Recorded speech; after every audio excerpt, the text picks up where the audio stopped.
In the second part of bulk micromachining, we're going to learn the crystal etching chemistry. Basically, we'd like to understand why the etching with certain chemical will go along the crystal direction. And also, it's not just the 100 wafer that we want to deal with. Sometimes we're going to deal with 110 wafer and 111 wafer. And in that case, we would like to imagine what kind of outcome we're going to have when you do the crystal etching. And also, in many cases, you would like to leave certain kind of structure, like the bridge structure or the membrane structure for the application in many cases. In these cases, how can we make such kind of structure remain against the etching with these chemicals? And also, this crystal will not only leave the sharp corners, but sometimes the sharp corners will actually be removed, and your structure will not be the one you desire to have. In that case, at least what kind of things we can do, we need to think about them. Okay? So the goals of the whole process is actually the process design. But in order to understand this process design, you need to understand the deposition characteristics, chemistry and physics, and etching characteristics, chemistry and physics. And we also would like to understand how they will affect the mechanics of all these working structures. Okay.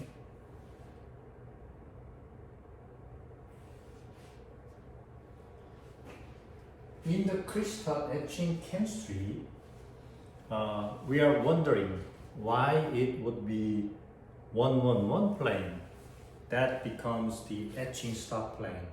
In other words, the etching rate in 111 plane will be substantially slower than the etching rate in the other planes. So for instance, if you have 100 plane, well, it's just the top plane of this structure, and it will look something like this. Okay, this top plane will be 100 plane. Okay, and if you take a look at the top plane, you see this silicon atom will have two binding covalent binding bonds into the body. Okay, right here. You see these two binding, and the other two binding is out of body, but there's nothing to bind. We call this two bond without any binding dangling bonds. Okay, dangling bonds. So it is important to understand what happens to this dangling bond. So basically, along this dangling bond, the silicon will react with two hydroxyl ions. You know, hydroxyl ions, OH minus, exist in water. And the concentration of hydroxyl ions will change, depends upon whether you have acidic solution or you have a basic solution. If you have acidic solution, the concentration of hydroxyl ions will decrease. If you have a basic solution, like potassium hydroxide, KOH, this hydroxyl ion concentration will increase substantially. Okay? So you have, for example, these basic chemicals, then the concentration of hydroxyl ions will increase and you can use them like this. Okay? So two hydroxyl ions will bind with the silicon, form SiOH, and two electrons will be generated. And this SiOH will bind with another two hydroxyl ions. How is that happening? You see that actually the silicon will be removed from the body. It needs to be removed from the body in order to do this reaction. That creates silicon tetrahydroxide.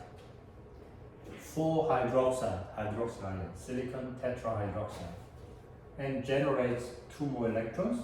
And these 4 electrons will again react with silicon tetrahydroxide, and the water is happening. So water is important. Without water, this reaction will not occur.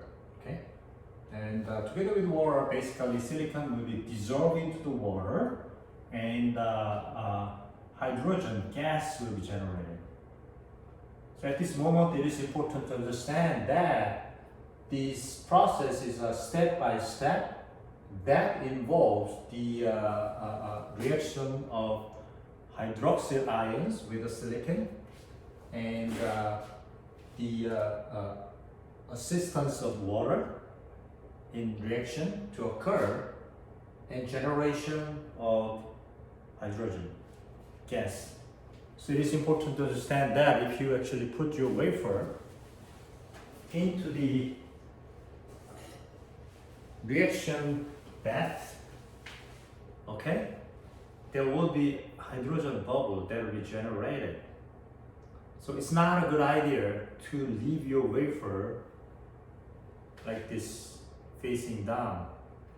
As a consequence of etching, hydrogen bubble will gather along the surface, and this hydrogen gas will hinder the reaction. It's always good to have your wafer vertically and make this hydrogen bubble to be removed to the top. So agitation is a good thing, because agitation will keep removing hydrogen gas from the surface. Okay, so how is this silicon tetrahydroxide is generated? Well, basically the whole process, if you take a look at this part, that is one corner of this silicon crystal. So if you take a look at silicon crystal surface a little bit more carefully, you can take out this little box, and this is called unit cell. If you take a unit cell, you see there are dangling bonds, as I said, two dangling bonds, two dangling bonds, two dangling bonds, and the other 2 bonds of sp3 bond of silicon will be actually directed towards the body of silicon. Okay, the other 2 just facing nothing, actually, there's nothing outside. All right. So to these dangling bonds, hydroxyl ions, OH minus, will bind like this. And oxygen will have very special characteristic of repulsion on the electrons that are binding, that forms the covalent bond. So because of oxygen, these 2 covalent bonds will become weaker, and this silicon atom, because the bond is weaker, because of thermal agitation, will be removed from the surface as silicon tetrahydroxide. Okay, that's where this guy is removed, and the removed guy will be further dissolved into water because of water, right? And hydrogen will be generated. Well, so this is the explanation why there will be some etching occurring along the 100 surface. Now, if you have 111 surface, what will happen? Before looking at the reaction in 111 direction, it is important to notice that there are 2 hydroxyl ions that will affect these covalent bonds. 2 hydroxyl ions affect the 2 covalent bonds. Okay, so these forces are pretty strong. If you take a look at this crystal again, you can rotate this crystal and find 111 direction. Okay, and 111 direction is actually this direction. So the plane that is orthogonal to 111 direction will be 111 plane. So we can take a look at what will happen in 111 plane, what will happen in the etching through 111 plane. Now we have a 1 hydroxyl ion, and if somehow the etching stopped at this bond, it is only one dangling bond right there. So this one dangling bond that will react with 1 hydroxyl ion. However, deep into the body, right next to this one dangling bond, there are 1, 2, 3 bonds. That needs to be disconnected. That needs to be weak and disconnected from the body by being affected by this hydroxyl ion. And that reaction is hard to occur. Remember in previous case, there were 2 hydroxyl ions that will affect 2 covalent bonds. However, here there's only 1 hydroxyl ion that needs to affect 3 dangling bonds, and that is very hard to occur. At least it will occur at a very, very slow rate. Okay, in chemistry, everything is explained by the rate rather than the definite reaction. So that occurs very slow, and one oxygen atom has a hard time breaking these 3 bonds right here, and that's a problem. Okay, because of that reaction will occur very slowly. So the consequence is that in 100 direction or any other direction, because of this effect of dangling bond binding with hydroxyl ions, the covalent bond is in the body will be removed, become weaker and removed. However, in 111 direction, because one dangling bond reacting with 1 hydroxyl ion needs to make 3 body bond weaker and break them.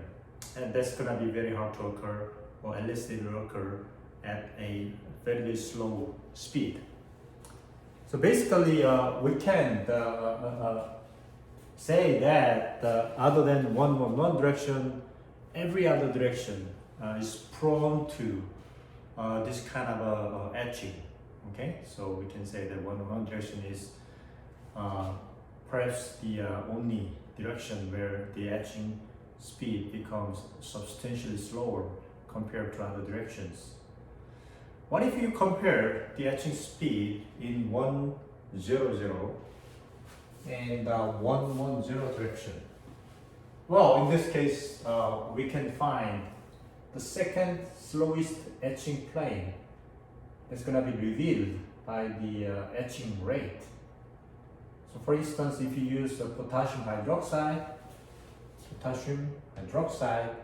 with silicon nitride as an etching mask, then the etching speed in the 110 direction is faster than the etching speed in 100 direction.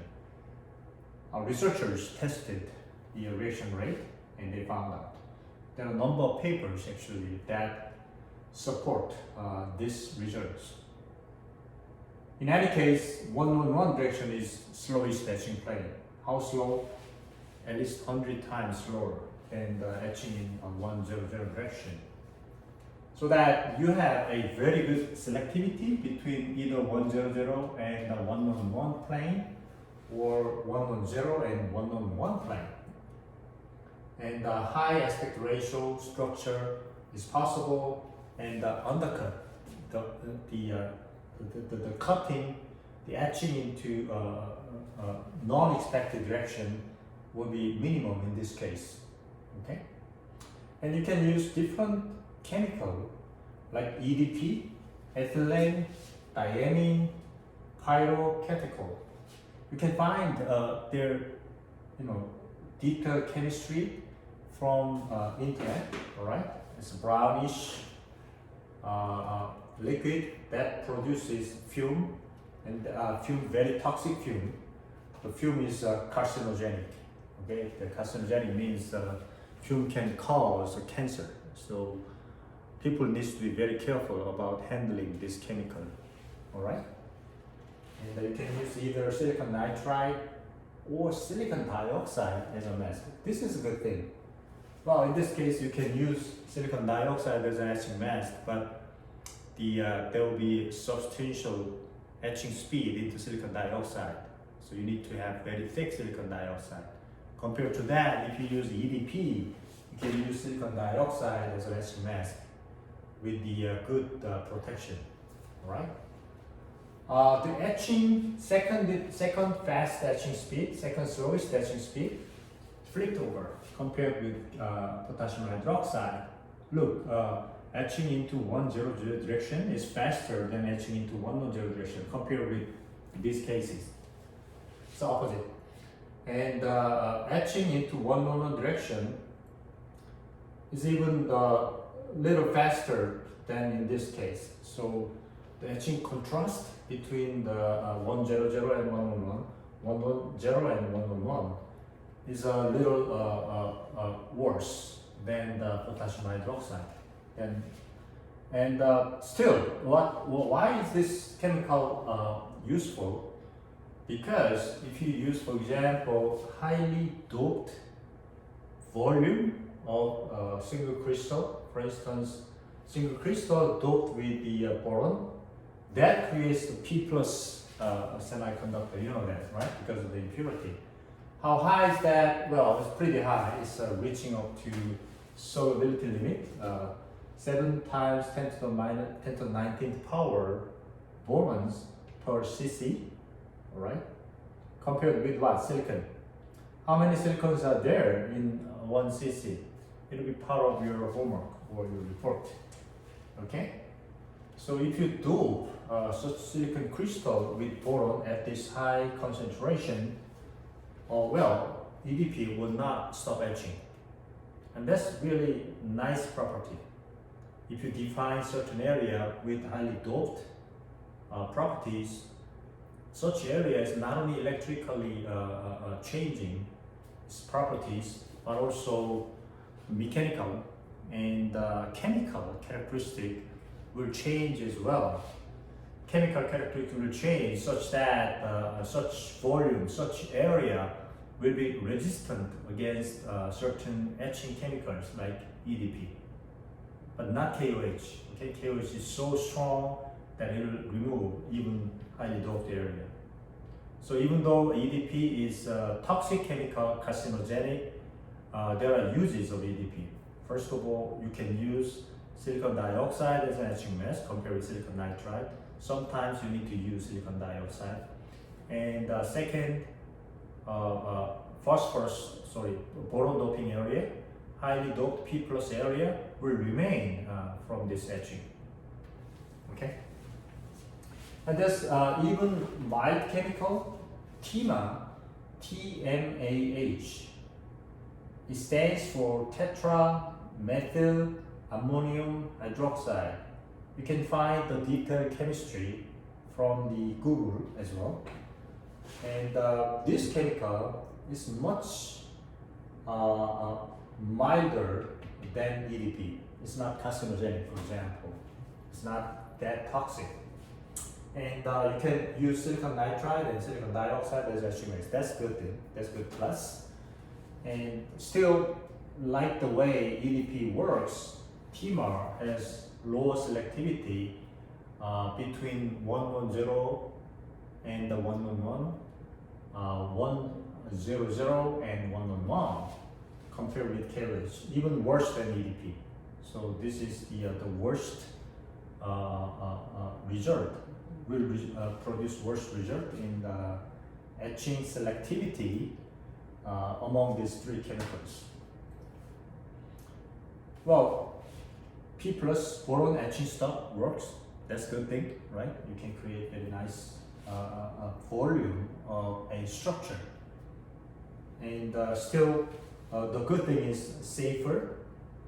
And what is most important is CMOS compatible. What this really means is that the other two chemicals, potassium hydroxide and EDP, they are not CMOS compatible, which means that you cannot use these chemicals in CMOS process.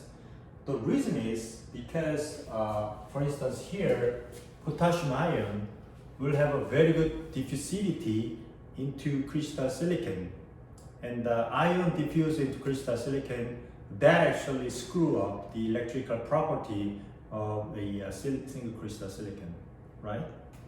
So that's really not good. And EDP, behaves the same way. So you cannot really use KOH or EDP for throughout the CMOS process. TIMA, you can use TIMA for CMOS process. You can even protect aluminum from etching of TIMA. Okay. So please bear this in mind. It's very important to notice all these things. Well, if you use the characteristic of the second slowest etching plane characteristics, for instance, if you have KOH, well, what is this direction? This is 1, 0, 0, 1, 0, 0. This is 0, 0, 1 direction. They are all equivalent to each other. And if you take a look at the previous slide, you can say that 100 etching speed is slower than the 110 etching. So throughout the removal of the silicon, while the 111 remains, the second slowest etching plane is 100. So you can find 100 wall if you have this kind of mask pattern. Okay? If you have this kind of mask pattern on the EDP etching, then you can have 111 plane showing up as the second slowest etching plane. Sometimes you need to have this kind of a vertical wall for certain kind of goals, like transistors, some movable structures, and some sensor side walls as well. Okay, so in this case, you can use the characteristic of second slowest etching plane. Sometimes your wafer direction is not 100 direction. It could be 110 direction. How is the 110 direction located? Well, it'll look like this. You have a wafer here, and on the side, this direction will be 001 direction. So with 001 direction pointing towards the side, two other directions, x 100, y 010, will actually look at the top like a dangling bond of the silicon. Okay? So that this direction, the top direction, right, the vertical direction will be, obviously 110 direction. You can tell it. Okay? So sometimes people produce wafer that way. Okay? You slice the wafer into 110 direction. Well, wafer flat is important. In this case, wafer flat is 1 bar 0, which means that, obviously it's 1 bar 0, right? You can tell from this orientation of coordinate system right away. This is 1 bar 0. Okay? And if you have, for example, here, arbitrary opening like this, in any case, what is the ultimate structure you would have? The ultimate structure will be the one that is surrounded by possible family of 111 planes, right? So you need to find what kind of 111 plane will show up in this case, right? So this surface is 110 surface. Surprisingly enough, you'll find out that this is ideally 90 degrees from 110 direction. This is family of 111 plane. How can you find out? Well, you need to look at the crystal orientation, and you need to find the this direction. And the family of 111 direction will show up everywhere. Remember, there are 8 possible combinations for the family of 111 directions, right? Alright, so it'll look more or less like this. So if you look at from the top, this plane and this plane, these two planes are facing each other. These two planes are facing each other too, and this plane will be slanted. And 1, 2, 3, 4, 5, 6 planes actually will show up. These are all the family of one-on-one direction. Okay, so as a consequence, if you have a mask opening like this, you know, you'll have this ideal vertical wall and slanted wall showing up at the same time. Sometimes you want to have the well-controlled volume.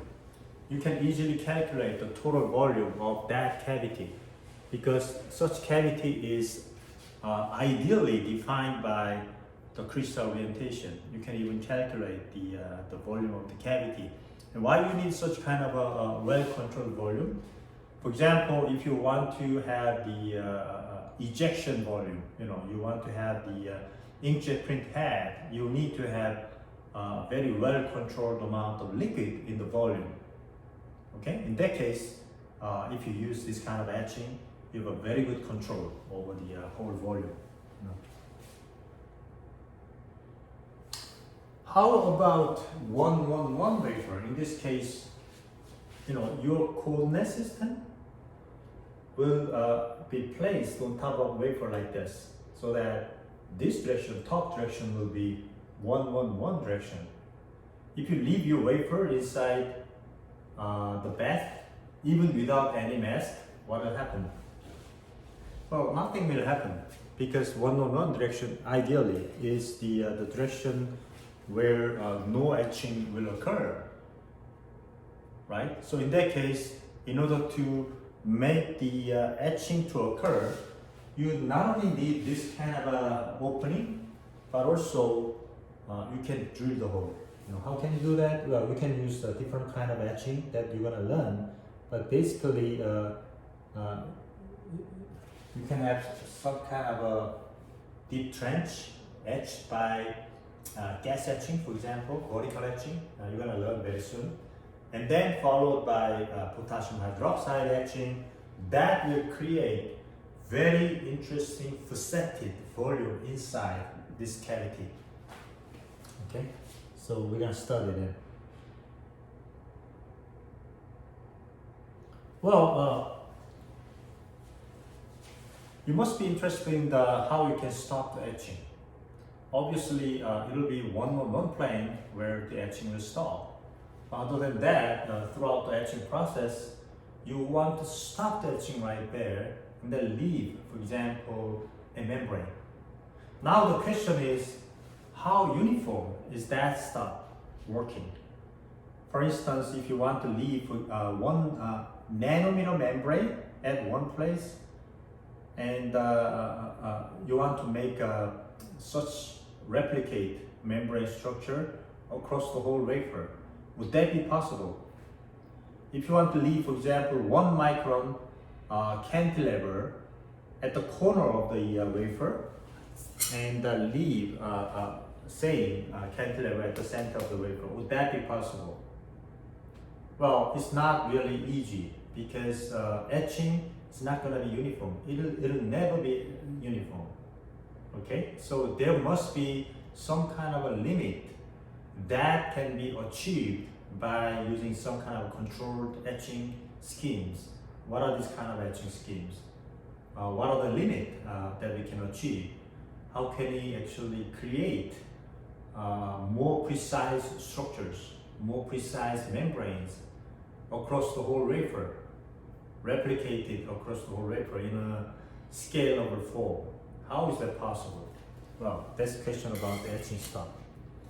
Well, the best thing is just wait for a certain amount of time and try a lot of agitation so that etching becomes reaction limited. In other words, just limited by the temperature, which is more or less uniform across the whole bath, which can be expected to be uniform. And then just leave for a certain amount of time. For example, time etching stop. But in this case, you don't have a control if your membrane is less than 10 microns. Okay, it's very hard to do that. So the factors that determine the etching rate would be temperature, concentration, aging, stirring, aging of chemicals. Some chemicals like 3 months old, the other chemicals like 1 year old, they have different characteristics. You need to be very careful. Stirring, if you stir chemical, the reaction will become totally different. Even the light will affect the reaction rate. So you need to be careful whether you where you are actually trying this reaction, under the intense light or dim light. Wafer could have irregularity, and more than anything else, surface preparation. Well, if you go through certain kind of chemical process, there might be some chemicals remaining on the surface that hinders this etching to occur, that hinders the etching to initiate for a certain amount of time. Okay, you need to be aware of it.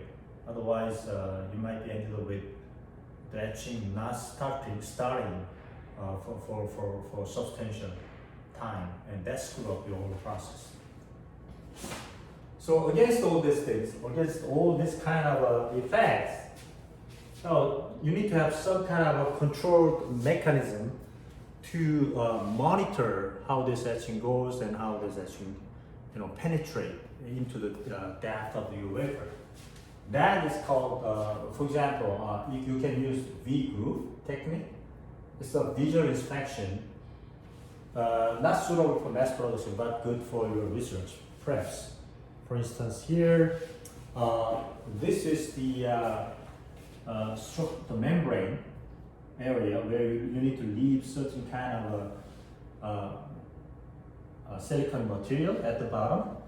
Okay, but if you wait for a certain amount of time, you have a very hard time controlling this thin material at the bottom. So you would like to have the other opening right next to this membrane, and what happens is that, this will happen. You'll see that. You know what I'm saying? By the time this V groove reaches down to the bottom, well, before then, you will observe something like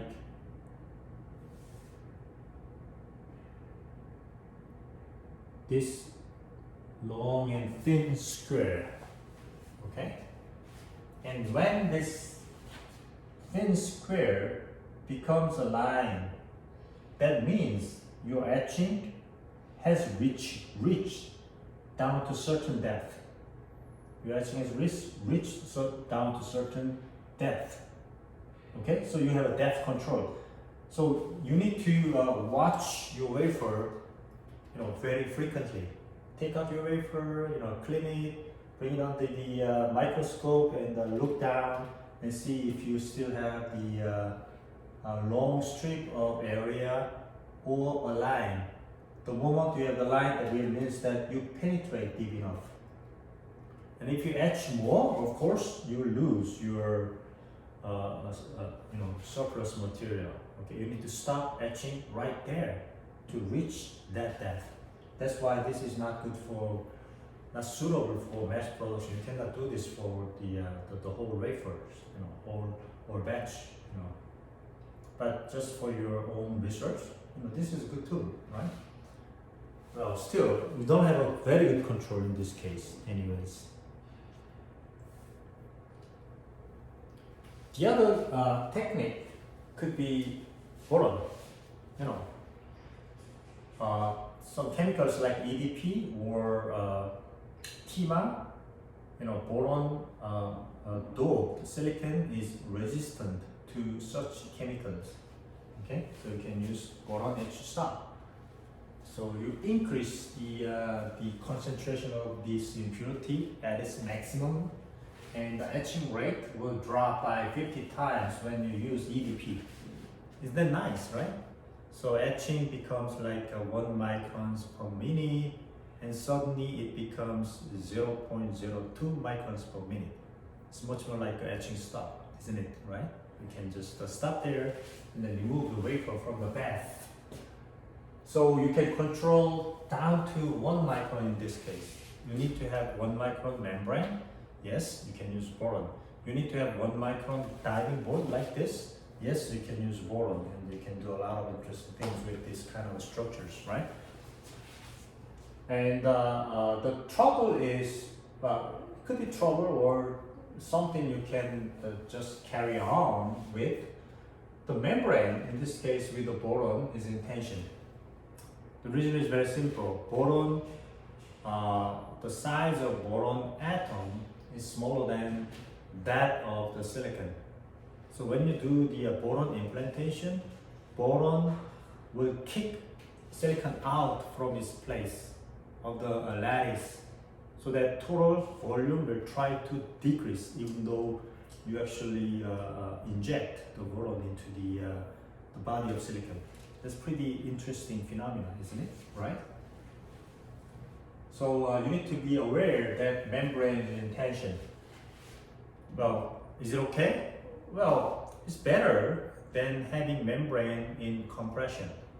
What will happen if you have your membrane in compression? As you observed in the silicon dioxide, they will wrinkle because there's no way for this membrane to expand anymore. They will wrinkle. That's the only choice they have in mechanics. You'll see beautiful wrinkle. You can even calculate the wave of this wrinkle as well. Well, if you have your membrane in tension, what will happen to your membrane? Your membrane will become more flat. That's very interesting, right? Indeed, more flat. Even though they might shatter if you just try to drill a hole. So you need to be careful. But this is not effective with KOH, of course, right? Because the reason I said potassium hydroxide is a super strong chemical that etches away, all these things. And also, it's not compatible with CMOS process. Look, you are trying to create, humongous amount of concentration area, and that's not good for making transistor. For example, you cannot make transistor in this highly doped boron area, of course.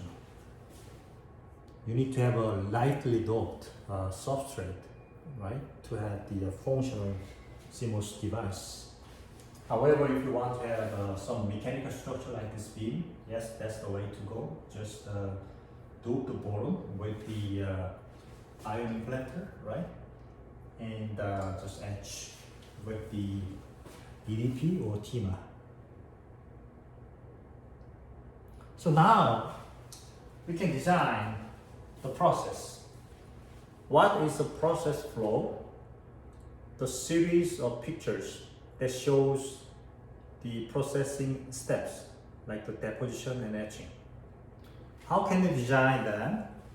Well, we understand the etching characteristics, etching physics, and compatibility, right? For instance, you cannot deposit certain material with higher deposition temperature than the substrate. Right? Substrate would not endure such high temperature. So you need to design the whole process. For instance, here, if you want to have two beams like this with a cavity, and try to see if how these beams are reacting with each other when there are certain kind of elements. How can you do that? Well, you start with a wafer. For instance, here, P-type wafer, and you will do oxidation. How long do you have to do oxidation? But it depends upon how thick oxide you want to grow, right? So you need to dictate the recipe here. Right? You have wafer oxidation for 2 hours, for example, to grow 1 microns of oxide, and open this oxide using photolithography. That's doping pattern, right? And how can you do that? Well, you just coat the wafer with photoresist and expose under the mask pattern, and develop using developing solution, right? And that opens the window, and you put your wafer into the chemical like hydrogen fluoride, hydrogen fluoride. This is toxic chemical. And that actually is the silicon away, leaving silicon at the bottom like this. So what is this pattern? This is pattern for ion injection, right? The ion implanter, right? So you bring this wafer into ion implanter. Ion implanter will scan this line of borons, right? And dope the boron at its highest concentration, right? And then what you want to do is you will actually want to let this boron diffuse more into the lattice to create certain thickness, right? Because initial thickness of this boron implantation might not be enough. Second, you want to fix the lattice that has been broken by this implantation process. You guys all know that, right? And you just remove everything and just put into EDP solution, right? Well, not remove everything actually. You just open the backside, right? So that etching starts, initiate from the backside, move all the way to the top with this slanted angle. This is 54.7 degrees, right? And when this etching hit this highly doped boron area, this area will remain, okay? Because it will be resistant against EDP etching. That's the beauty of EDP chemical, And what's remaining is right here, this nice structure. How can you define? So what is the limit of the size of this structure? Sometimes you want to create maybe nanometer structure. Would that be possible? But that really is limited by the limit of photolithography, right here, photolithography. If you can actually reduce the size of this opening down to 3 nanometers like Samsung or TSMC are doing nowadays, yes, you can create the 3 nanometer nanowire right here. Nanowire of certain materials if you deposit on top of this bridge. Right? Nanowire of, for example, photoreactive material, and see the efficiency of such material at nanoscale rather than microscale. It's a multi-scale approach, Then you can do this, right? That's very interesting and fun process, right? Well, yet, if you want to have a highly controllable and replicable process, for instance, if you want to create a membrane like that, this is the way to go. It's called electrochemical etching stop. And some people at MIT, I'll let you know later on the well-known name, right? Created this process. They learned that if you reverse bias p-n junction, then etching will stop with the crystal etching chemicals. So how can you create NP junction or certain membrane? Well, there's a special growth technique, epitaxial growth. That is the growth mechanism to create a certain kind of a single crystal from the other crystal. Okay, so you have a p-type silicon crystal, then you can grow n-type single crystal silicon out of this p-type silicon crystal. This is growth, so that you can create very thin layer, for example, sub-micron layer of membrane like this way. Okay, and naturally you create a p-n junction right here. Okay, and you apply positive voltage to the n side, negative to the p side, and then put the whole wafer inside the etching chemical, like EDP. When the TMA, for example, TMA reaches up to this point, etching will stop right away. When the NP junction is removed, etching will stop. That's like a magic, So you don't really need to have a heavily doped membrane in this case. This membrane can be lightly doped. Now, what is good about this approach? Well, this is lightly doped substrate, so you can actually create transistors on top of it, and other kinds of sensors on top of it as well, because it's not heavily doped.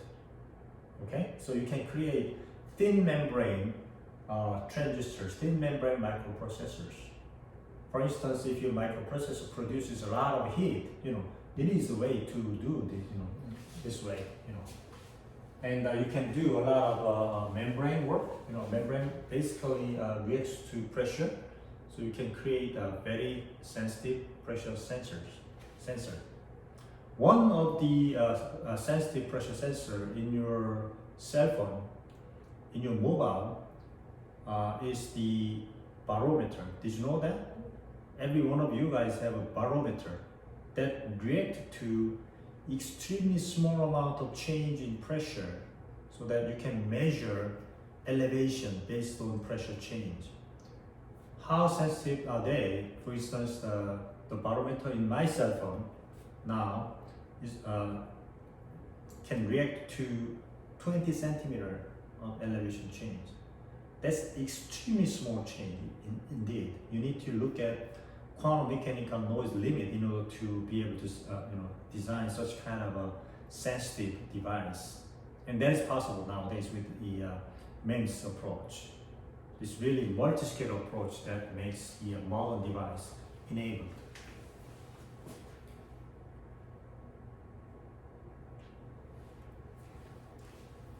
Sometimes you want to leave a sharp structure by this kind of a crystal etching, and you can immediately know that that is not really possible. For instance, if your intention was to leave right here square structures, let me show like this. So this picture is from my own PhD thesis, okay? And you wanted to have a square islands like this, and just you're innocent, I was innocent, and just try to etch with the silicon nitride mask that look like this. I just left the etching solution for a short amount of time, expecting that I might have this kind of a structure. The result was disaster. You would have this kind of structure rather than this. And that's a big problem. Why is it a big problem? Because this particular device is a top view. Channel depth is something like 10 microns.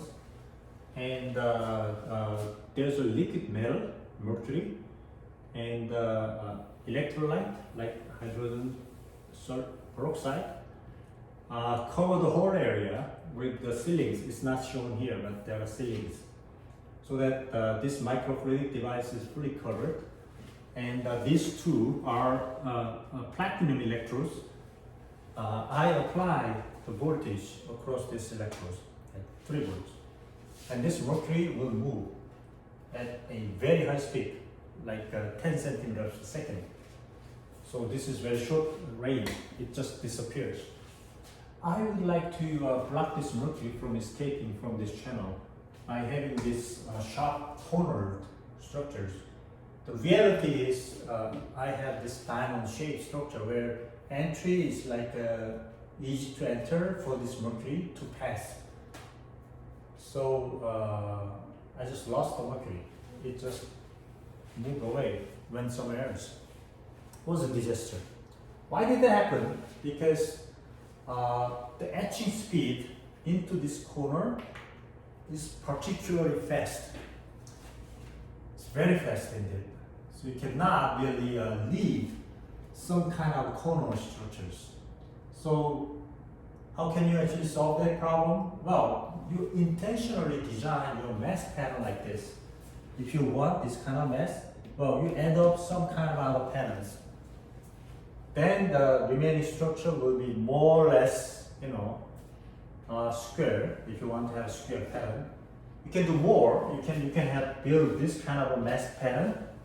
Then even though etching through the corner is fast, by the time you reach certain depth, your shape will remain like a square. Easy, right? Yet the problem is you cannot really avoid this slanted wall, right? You want to have sometimes, in many cases, a vertical wall. Why? Because the spacing between these structures needs to be very small. For instance, here, in order to use this structure as a filter that will let this electrolyte pass through, but not the mercury, then this spacing needs to be very, small, right? They need to be close to each other. That is not possible with this kind of slanted wall, right? So that was a big problem. So people try a lot of compensation, but eventually the technique worked. Was not crystal etching. There was something else. I did something called drift reactive ion etching. Okay, and that worked. It's not very visible, but look, my mercury didn't escape. It even pushes the liquid in the cell, so that you can look at pumping action actually. Okay, and you can even make this mercury rotate. How is that possible? Well, there are 4 electrodes, and I would apply the voltage in a circular pattern so that I can let this mercury, rotate. I called it mercury liquid micromotor, right? And at the center of it, this technology contributed.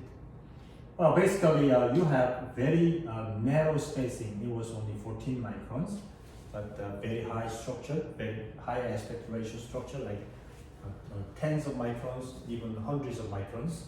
Okay, so that mercury with high surface tension cannot really escape through this filter. It is only the liquid, the water, the electrolyte that escapes. Okay, wouldn't that be interesting, right? So if I show you one more time, this is was part of my thesis. You see, it's moving very well rotating, and that was the beginning of some new technology called electrowetting. So I'm the one actually who introduced this electrowetting into the MEMS community with microfluidic devices, and that created a lot of commercial products and devices nowadays. I'm going to talk about what kind of devices, what kind of products are there based on electrowetting if I have the chance later on. But today we are more focused on the fabrication steps. Okay, so let me just go ahead. So compensation structures could be various. You can have this kind of structure. By the time this guy is gone, this guy remains, and then keeps produce, propagate. So there are a lot of other options that is possible. It only depends upon your imagination, I believe. Okay, you can even calculate the speed of fastest etching plane, and so on and so forth. All right, these are some of the calculations. I'll just quickly go over it because nowadays not many people are using such kind of corner compensation structure. Rather than that, we can rely on the vertical etching technique based on gas phase etching. Okay, so I'll talk about it later. Right here, we can create a pressure sensor using electrochemical etching stop. Okay. For instance, here you have a P-type silicon substrate. Excuse me. And N-type silicon grown by epitaxial layer. And before any etching occurring, you would pattern, for example, P plus piezo resistor. What is piezo resistor? Okay, we're gonna go through this device physics very quickly, and we're gonna go through this device physics pretty much in detail in the other class. P-type substrate, for example here, piezo resistor, N-type substrate, and you would you would implant P-type material right here. They not only change their electrical characteristics, in the way we saw in CMOS process, but also they will change their electromechanical coupling. What is electromechanical coupling? In this case, you have a piezo resistor. Piezo means pressure or force. Resistor, resistance. Force or pressure will change the resistance. Okay? Force will change the total quantum mechanical configuration of electrons or the holes by the deformation, by the stress and strain. And that will create the resistance change by the amount which is more than 10 times, more than 100 times bigger than just the normal value you would obtain with the strain gauge. So it's much more sensitive than mechanical strain gauge indeed. Okay, so these are the parts. In other words, if there's a deformation or strain, then resistance will change. You can measure such resistance change easily with electronics, modern electronics nowadays. Okay, so after patterning of this sensing part, you would deposit silicon nitride at the top and bottom, okay? And then pattern from the back, and then etch from the back. While we are doing this etching, you would apply reverse bias so that when this etching hits the membrane, etching will stop right away. Why is it important? Because etching rate on one area of the wafer will not be the same as the etching rate on the other area of the wafer. Nothing is ideal. So when this etching stops at one area, it will stop because you are applying reverse bias right there until etching on the other area will stop. So you have a very uniform distribution of etching to create this thin membrane over the whole course, over the whole area of your wafer. And after that, you'll bring something like a Pyrex glass and then apply high voltage. We're gonna start this, and then apply the pressure. This is called the apply pressure. Then there will be bonding occurring, like a magic. And there's a hole in this Pyrex glass, so that if there's a pressure here, pressure will actually affect this membrane. If this pressure is negative, membrane will come down, right? It will bend down. When it bends down, if these resistors are at the edge of this membrane, they will deform. If they deform, their resistance will change. Either they increase or decrease, depending upon what kind of material you use. And by using electrical circuit, you can actually detect how much resistance changes. That represents how much deformation occurred around the edge. That represents how much pressure is actually applied on the membrane. That is how you guys actually are measuring the pressure, the barometer in your mobile phones, which is sensitive as possible. If you want to measure 20 centimeter fluctuation, the elevation change with the conventional device 20, 30 years ago, it would have costed $1,000. Nowadays, every one of us has mobile phone and the barometers inside the mobile phone, how much would they cost? $1, maybe $2. And how sensitive are they? As sensitive as the device that you would purchase at $1,000 20 years ago, but they are more high performance in terms of their reaction speed, because if you make things smaller, they react faster, maybe 100 times. So if you multiply their performance and their cost altogether, what would be the index of innovation? 100,000 times. So people really innovated these devices 100,000 times compared with the device 20, 30 years ago by the help of multi-scale fabrication. Okay, that's very important advancement.